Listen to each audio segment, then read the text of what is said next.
something comes into the frame and chasing it and fires at it. What the hell could do that? This time on Unexplained Mysteries, Undercover UFOs, we'll investigate important clues that prove the government is engaged in a massive UFO cover-up. Our government has flat out lied to us for 40 years or more. We'll show you the government's distortion of the truth. This is that's lying through your teeth to the American people. The military's mysterious black projects based on alien technology. Is this otherworldly technology that's being applied to Air Force black projects? The scientist who was ordered to study an alien UFO. Our group basically was to back engineer them and see how it was fabricated. And try and duplicate some of that technology with earthly materials. The military cover-up of a dangerous UFO threat to our nuclear air bases. Whatever this was flying around could just penetrate all these defenses at will. And the government's use of threats and fear to suppress the truth. If the powers that be knew I was targeted, there would be a high price for me to pay. You'll find out why the government is reluctant to admit the possible existence of life on other planets. The reason being that it could cause widespread social unrest and possible deterioration of government control. We'll hear from witnesses of saucer-shaped craft that might have been designed and built by the Air Force. My gosh, those are flying saucers. Those things really do exist. And we'll give you our final analysis in our UNX report as we blow the lid off the government's UFO conspiracy on Unexplained Mysteries, Undercover UFOs.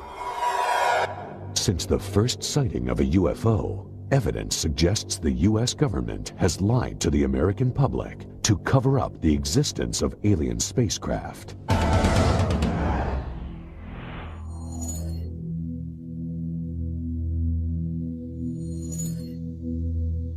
Our government has flat out lied to us for 40 years or more. They've threatened people and intimidated people. They've spied on UFO groups, infiltrated UFO groups, spied on researchers, compiled dossiers. Their response is bordered on paranoia.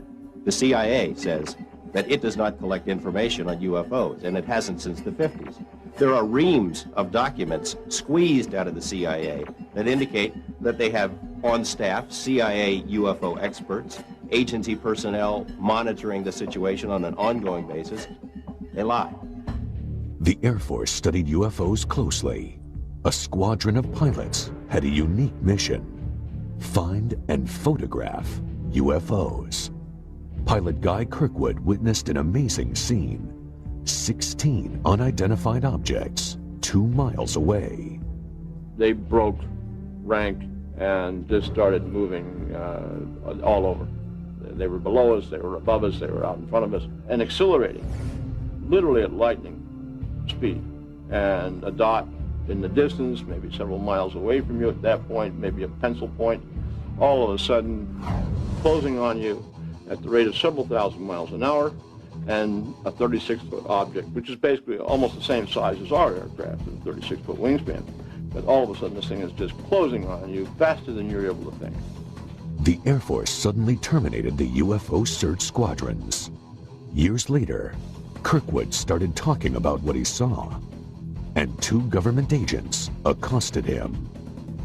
And they said, well, the government doesn't like the information being released, and to continue could be detrimental to your health.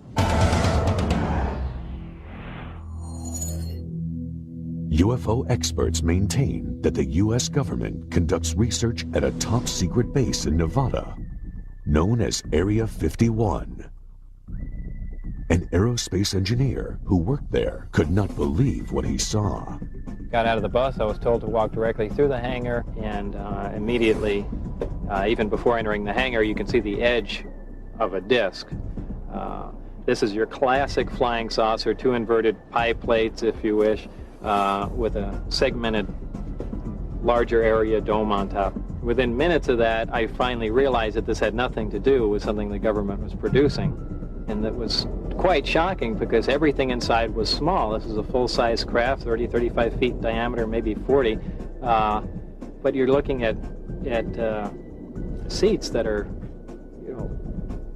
18 inches off the ground, obviously made for something smaller. It certainly wasn't made for children to play in. The U.S. government denies working on alien spacecraft. They also deny that Robert Lazar ever worked for them. Records of Lazar's employment have vanished. But two important items of information offer solid proof. A W-2 form stating that he worked for naval intelligence, and a listing of his name in a government lab phone book. After Lazar came forward, he was threatened by government agents. Many others suffered the same fate. One after another had visits from government personnel who basically intimidated or told them to back off, followed them around. I've been covering organized crime in Las Vegas for 10 years, dealing with mob hitmen and mob informants, people who have been in the witness protection program. The fear that is generated by this UFO subject for people who really know about it far outweighs the kind of fear that the mob inspires. I mean, people are more afraid of our government than they are of organized crime. Despite the risk, Lazar maintains his conviction. I am exactly sure of what I saw. I know what mainstream science is like. I know where physics stands. I know all of that. And this is an extraterrestrial craft. This technology is hundreds and hundreds of years in advance of us, and that's the end of that story. The U.S. government has a history of withholding secrets from the public. LSD experiments on human subjects, radiation tests over cities, the Stealth Fighter Project, and the U-2 spy plane. The government has a name for their policy of systematic lying to the public. It's called disinformation. Our government does it all the time. There are even printed guidelines for how cover stories, disinformation, are supposed to work. While serving at NATO headquarters, Bob Dean saw super secret documents dealing with UFO sightings called the Assessment. I have to be honest with you and tell you that that information literally changed my life, because I knew for the first time that this subject was not fantasy, it wasn't myth, wasn't legend, it was real, it was true. One of the reasons I'm violating my national security oath is that I believe that the American people are losing their Constitution because of the secrecy and the cover-up. Officially, the government investigated UFOs under the name Project Blue Book. Now, I look upon Blue Book itself as a little bit of disinformation, to tell the people, yes, we're doing something, when in reality, Blue Book, as we understood it, was simply a public relations front. Many experts feel the government will go to any length to conceal the truth. To give you an example of the most recent example of absurd disinformation was this incident involving the Roswell incident. First, the Air Force says it was a weather balloon. And 50 years later, they said, gee, guys, we're sorry. It really wasn't a weather balloon. It was much more than that, but it was a balloon. Project Mogul. Well, I'm tempted to use terms that you'll have to bleep out. This is that's disinformation. That's lying through your teeth to the American people. And if that isn't disinformation, I don't know what is. Coming up, the frightening UFO threat on our nuclear arsenal. It was a classic flying saucer, and it shot a beam of something at our warhead. Find out about the military's top secret black projects. Area 51 is the most tightly secured installation in this country. I saw the object exhibit entirely unconventional flight characteristics.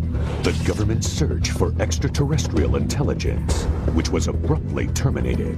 The government would never make that leap of faith that the public would be able to handle the fact that we are receiving intelligence signals from somewhere else. Eyewitnesses who saw UFOs parked on an airbase. Hey, my interest perked up instantly when I began to see literally hundreds of photographs of all types of quote-unquote flying saucers. And the government conspiracy to crush the truth about UFOs. I don't think the military has any credibility with the public in terms of its denials of this program or that program. And we'll give you our ultimate account with our UNX report. Stay tuned for more on Unexplained Mysteries.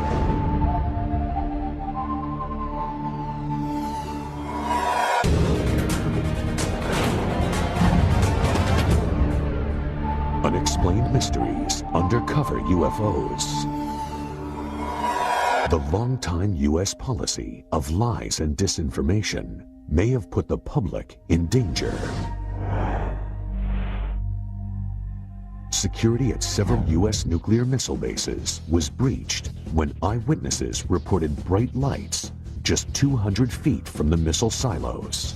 The speed it took off with, I've seen F-16s fly high rates of speed. And this was here and gone from a dead still hover. Wordsmith Air Force Base, Oscoda, Michigan. Shuttered now, it was an important part of Strategic Air Command's Northern Tier Nuclear Bomber Retaliation Force. An alarm sounded when several unidentified objects showed up on radar, and they were headed straight for the airbase. Top Rock with an expedite scramble. Authentication time is 1906. Scramble. Roger that. As UFOs flew towards the nuclear weapons storage areas, jets tried to intercept them. But by the time the pilots got there, they were gone. There were at least a dozen U.S. and Canadian military bases that were overflown during a 3-week period. Air Force personnel reported numerous sightings and radar contact of the UFOs in official documents. All of the incidents took place near nuclear weapons facilities. When one object came low over a weapons storage area, that appeared to demonstrate a clear intent over this area, meaning it seemed to have intelligence. I was awakened in the morning by a bright, glowing orange colored light. Looked out over the creek. There was a large, glowing orange oval-shaped object. It hovered over there for, I'd say, good 3 to 4 minutes. It sped off at a high rate of speed, heading away from the airbase. I was scared. There was fear running through me. In their public accounts, the Air Force officially denied all the reports. It's very difficult to find military witnesses because they're, at the time, covered by regulations. I decided, along with several other researchers, to file Freedom of Information requests with the Pentagon. The Air Force documents stated, quote, penetration of sensitive areas during the hours of darkness have prompted the implementation of Security Option 3 at our Northern Tier bases, unquote.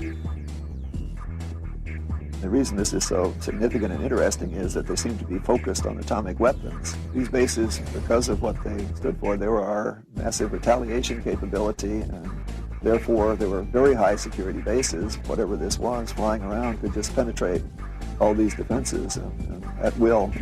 The important question, did the UFOs affect the missile's ability to launch? Malmstrom Air Force Base had several intrusions near missile silos, one involving an object which, according to one witness, hovered over the silo and somehow managed to change the tracking numbers on the missile. According to the witness, the missile had to be removed and retooled to make it work again. And to see this, not in UFO books, but in government military messages, was a real eye-opener. And I think that if the public had known that at the time, there would have been great alarm. About 10 years before, Air Force Lieutenant Robert Gibbs witnessed something remarkable.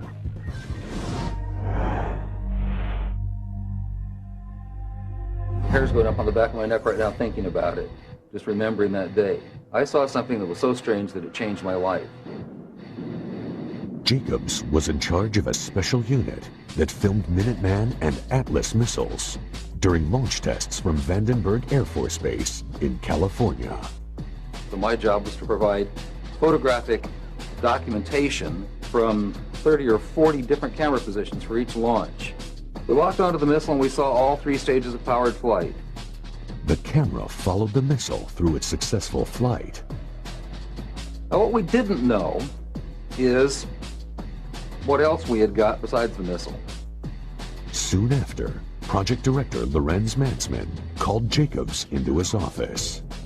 There were two guys in gray suits in there, civilian clothes. They were not in the Air Force. They were from somewhere else.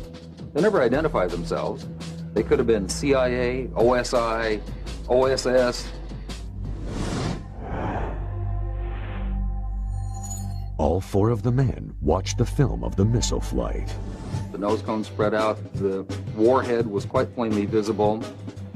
Something flew into the frame. What I saw was a circular object. It was a classic flying saucer. And it shot a beam of something at our warhead. You have to imagine this thing is flying along at several thousand miles an hour. This stuff is flying along, and something comes into the frame and chasing it. And comes in like this and fires at it, and goes around like this and fires at it, and goes around like this and fires at it, and fires at it like this, and then goes back out that way. What the hell could do that? Suddenly, Jacobs was in the hot seat. And he said, "What was that?" And I said, "It looks to me like we got a UFO." And he said, "You are never to say that again. As far as you're concerned, Lieutenant Jacobs, this never happened." And I was sworn to silence, reminded of the severity of a security breach, and told to leave the room. After keeping silent for many years, Jacobs went public. The Air Force responded with complete denial. The Air Force denied that I was ever there. Despite the existence of the film, the Air Force denied that Jacobs was in charge of the Special Photo Unit. They even denied he was in the Air Force at the time. They denied everything. Records reveal that Jacobs was in the Air Force, that he was in charge of the photo unit, and that he was filming that day. Major Matzman, his commanding officer who screened the film with him, wrote a letter confirming Jacobs' account of the UFO. The Air Force is probably not going to like this film, but there's nothing they can do about it. It exists, it documents the telescope, the people who were there, including me. And if there are any ramifications about it, I guess I just don't care anymore. Next on Unexplained Mysteries, is there a connection between top-secret black projects and UFO sightings? Certainly some of these things are going to look very strange. They're very unlike aircraft with which people are familiar. Is the military using alien technology in its black projects? I think the technology at Area 51 originally came from somewhere else. And what happens to people who want to get close to Area 51? I think that could be the biggest and perhaps the last mistake they're going to make in their life. We'll show you why NASA terminated its own probe that was getting information to life on Mars. They said that NASA or the government might want to consider keeping the information from the public. And the government abruptly stopped its search for extraterrestrial life. For certain people, that's not something that they want to either believe in or allow anybody to know that they believe in. We'll expose what the government does to military officers who report UFOs. I got letters from high-ranking officers that they had no record of such an aircraft ever existing. And we'll sum up the UFO conspiracy in our UNX report. There's much more to come on Unexplained Mysteries. Undercover UFOs. Black projects. That's the name for secret military development efforts. Certainly some of these things are going to look very strange. They're very unlike aircraft with which people are familiar. There seems to be a connection between black projects and UFO sightings. Well, certainly the history of the flying saucer phenomena suggests that in the past, classified programs resulted in a lot of reports of flying saucers. And if you see all of the instances where conventional aircraft have been misinterpreted as flying saucers, it's quite easy to understand how unconventional aircraft could receive a similar misinterpretation. In the Nevada desert, we have things out there that are literally out of this world. Groom Lake, Nevada, also known as Area 51, where experts believe the military is working on top-secret projects. They have a hangar near the south end of the ramp that appears to have doors that are almost 200 feet tall, 400 feet wide. You can put anything in there. One of the problems associated with Groom Lake is the fact that it is a place that does not officially exist. Area 51 is the most tightly secured installation in this country. It's guarded both over the air and on the ground by elite Air Force security police and Department of Energy special response teams. If someone came to me and said there's just absolutely nothing that's secret, and they decided they were going to hike into Area 51, I think that could be the biggest and perhaps the last mistake they are going to make in their life. There are rumors of a secret project called Aurora, in which the Air Force is said to be inventing a craft using highly advanced technology. I think there's a strong possibility that we have recovered some sort of alien technology and are trying to incorporate that into military programs. Are they really hiding something that's totally alien? Is this otherworldly technology that's being applied to Air Force black projects?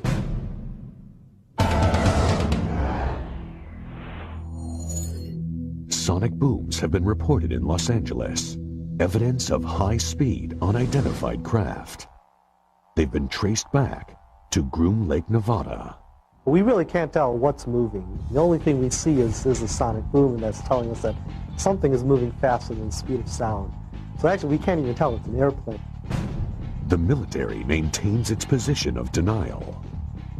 Every time that there's a story about Aurora or the TR-3A Black Manta in Popular Science or the New York Times or something else, Congress calls the Pentagon on the carpet and says, what's the deal? They want to know if these planes exist. And every time they've asked about those planes, they've been told there is no such thing. The military's established a pattern of denial concerning these highly capricious wild aircraft beginning in the late 50s and continuing to this day. Two UFO experts investigated Area 51 up close. They saw several red-orange objects in the sky. They started at great height, seemed to descend, and then flared out. It was startling. Then a series of silver pewter flashes went directly across the horizon at terrific speed. One of these silver flashes went directly up into the air. The bottom one seemed nearly to hug the ground. When they tried to leave the base, they were stopped by security. Boom.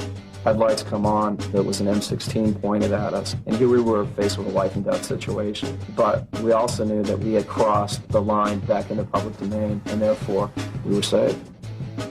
3 months later, Mark Farmer saw the same red-orange flying objects. I saw the object exhibit entirely unconventional flight characteristics. At times it would wobble around in the sky and appear very unstable. At other times it would be in a rock-hard hover. It was an oblated sphere, multicolored, crimson on bottom, blue-green on top, much brighter than anything else in the sky.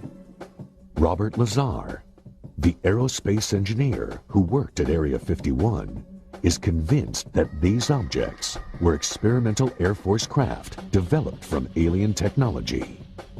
He claims there are at least 9 flying saucers stored there. I was part of a back engineering group, and our job was basically to look at these recovered discs, and I say recovered because I don't know really where they came from. Whether they were given to us, we found them, shot them down, who knows what. But our group basically was to back engineer them, which means to start with a finished product and go backward and see how it was fabricated, and try and duplicate some of that technology with earthly materials. To me, Bob Lazar is credible. Over the past couple of years, I've spoken to literally dozens of people who have worked at that facility out there in Nevada. I think the technology at Area 51 originally came from somewhere else. The military disavows any knowledge of the alien technology program. I don't think the military has any credibility with the public in terms of its denials of this program or that program. They've denied the U-2 existed, they denied the SR-71 existed, they denied working on stealth. All of those programs suddenly were unveiled. Coming up on Unexplained Mysteries, the destruction of one of NASA's most valuable space probes. Was it intentional? It did not lose transmission. They turned it off. The promising search for extraterrestrial intelligence that the government ended abruptly. if our government knew that we got signal from outer space, they'd clamp a lid on it. The mysterious UFO sightings on the ground at MacDill Air Force Base. It was nearly 100 feet across. The military headquarters for a secret UFO intelligence team. Wright-Patterson had something unique to our government, and that was the Technical Intelligence Organization. And the government's refusal to divulge UFO secrets. A lot of people say, well, how can something be kept secret? The F-117 stealth fighter was kept secret for approximately 10 years. And you'll get the ultimate rundown with our UNX report. More secrets, more revelations. Next on Unexplained Mysteries. Unexplained Mysteries, Undercover UFOs. The government's cover-up of alien life extends to other planets. The unmanned Mars Observer was packed with sensitive data-gathering equipment. But it never completed its mission. NASA blamed the failure on technical malfunction. But experts think there's more to NASA's story. It starts with a strange area on the red planet known as Cydonia. It's quite possible that NASA knows more about anomalous structures on Mars, possible extraterrestrials, even structures on our moon that they're not telling us about. There is sufficient evidence to indicate that some of the objects on Mars may possibly be artificial. NASA says the objects on Mars are just light and shadow. But 3D imaging reveals something startling. I was quite interested with the first photos and release of Face on Mars. But particularly I thought it was interesting the pyramidal structures. Some of these pyramids appear to have even a central stairway running up and down them. The more we look at these structures, the more we can see that there's something amazing here. Did NASA create a convenient malfunction to hide archaeological evidence of alien life? If some people want to go far beyond the edge of what's accepted in terms of imagery, see patterns on the rocks of Mars or on the moon or in the rings of Saturn, my view to that is mazel tov. Go ahead, do it. Try it out, make the proposals. These objects, if you measure carefully from the tops of the 5 that surround this city square point, you find an almost perfectly symmetrical pentagon. The Brookings Institution prepared a report for NASA. It contains a shocking recommendation. There is a section on what might occur if evidence of extraterrestrial existence was found on other planets. They said that NASA or the government might want to consider keeping the information from the public. The reason being that it could cause widespread social unrest and possible deterioration of government control. NASA claims the observer had an electrical failure. It did not lose transmission. They turned it off. And they turned it off after the instructions for going into orbit had been uploaded to the spacecraft. It was possible then that the spacecraft would go ahead, follow out those instructions, and go into orbit. Before we start saying how these rocket scientists messed up, and they did mess up, we have to keep realizing just how tough these projects are. That we're doing things out there in space every time we do it that no one even thought was possible a few years or decades ago. The search for extraterrestrial intelligence. Huge radio telescopes aimed at the sky. Their purpose? To capture radio signals from alien civilizations. But the program is shrouded in secrecy. I think if our government knew that we got signals, a dedicated signal from outer space somewhere, they'd clamp a lid on it. Our source, a space program engineer, knows the risks. If the powers that be knew I was talking to you, there would be a high price for me to pay. After years of denying the existence of UFOs, the government abruptly decides to spend millions on searching for aliens. But there's a catch. It's very hard to believe that the government would allow something this extraordinary to should be released to the general public without scrutiny and censorship. In the Mojave Desert, the government set up Goldstone Station on a military base. It's RF quiet, which means there's not a lot of background noise when they're looking for signals. It's really ideal for this type of search. Soon after coming online, the telescopes picked up signals called hits. There were hits that were taken seriously. There were 3-4 hits, to my knowledge, that were strong, and it could potentially be a signal from an extraterrestrial intelligence. Then, the government suddenly shut down the program. It was a cheap shot for the budget posers, for the so-called deficit hawks. It's always easier to make fun of something that you or enough of your constituents don't understand. But some experts take issue with that explanation. If they embrace the concept of looking for alien signals, they also have to acknowledge the fact that the alien signals are coming from an extraterrestrial intelligence somewhere. And for certain people, that's not something that they want to either believe in or allow anybody to know that they believe in. Some people believe the National Security Agency killed SETI because it feared the public would panic. Their history and action in the past is a good warning of what they would do if something like this happened. SETI was resurrected by several major corporations and renamed Project Phoenix. But the government maintained a strong, though unpublicized, presence. If the hits do come down, they will be suppressed, and I don't think anybody will take a chance. The government would never make that leap of faith that the public would be able to handle the fact that we are receiving intelligence signals from another race, creature, something from somewhere else.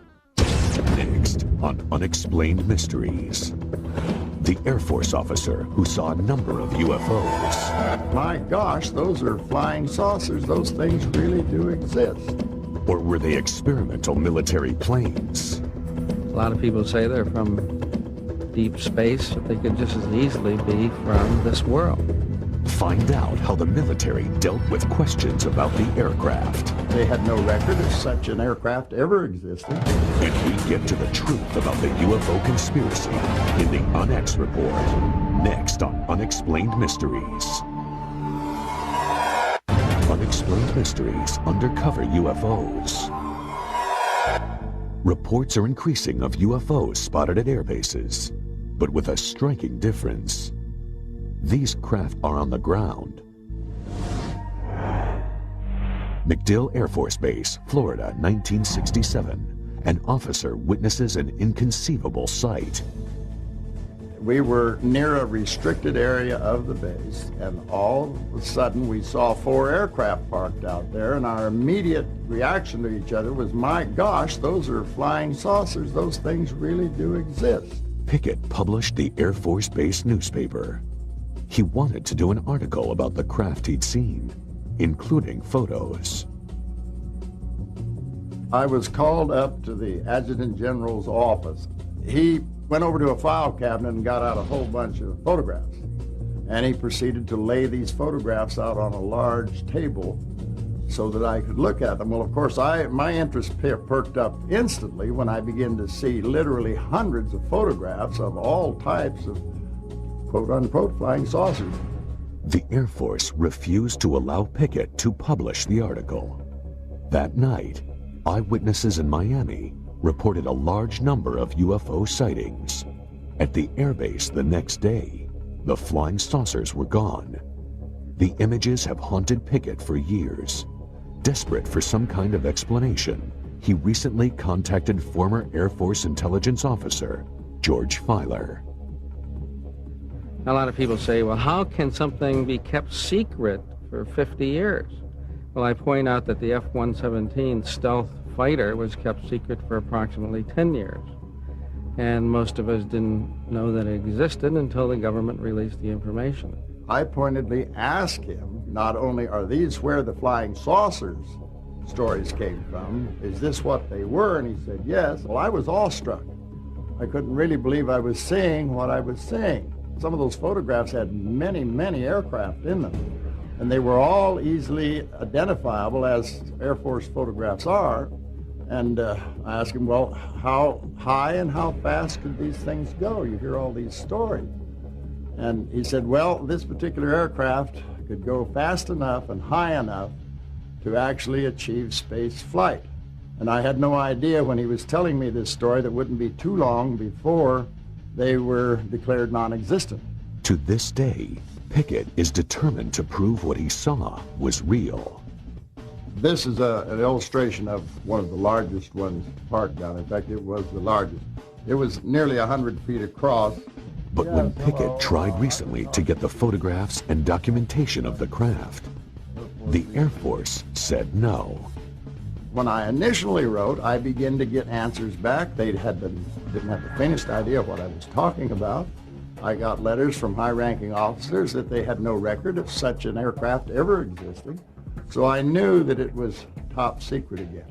Many UFO experts believe the technology for the saucer-shaped aircraft came from an alien spaceship that crashed near Roswell, New Mexico in 1947. At that time, if the military had recovered a downed UFO, they would have transported it to Wright-Patterson Air Base in Ohio.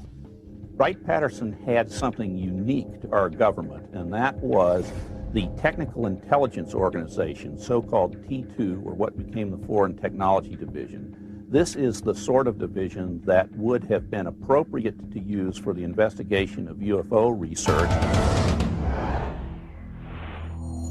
3 former Wright-Patterson employees filed aircraft patent requests. The designs looked suspiciously like flying saucers. Some people think their inspiration was the extraterrestrial craft that crashed near Roswell. So there's something out there that people are seeing.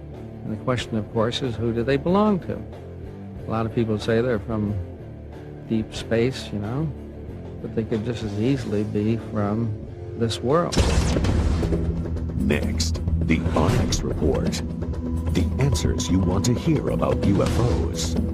Are they alien spacecraft, military aircraft, or advanced Air Force vehicles based on harvested alien technology? You'll hear the final word on the possible UFO threat and military cover-up. And we'll take one last look at the military's intimidation of innocent UFO eyewitnesses. We'll wrap it all up for you with our Onyx Report when Unexplained Mysteries returns.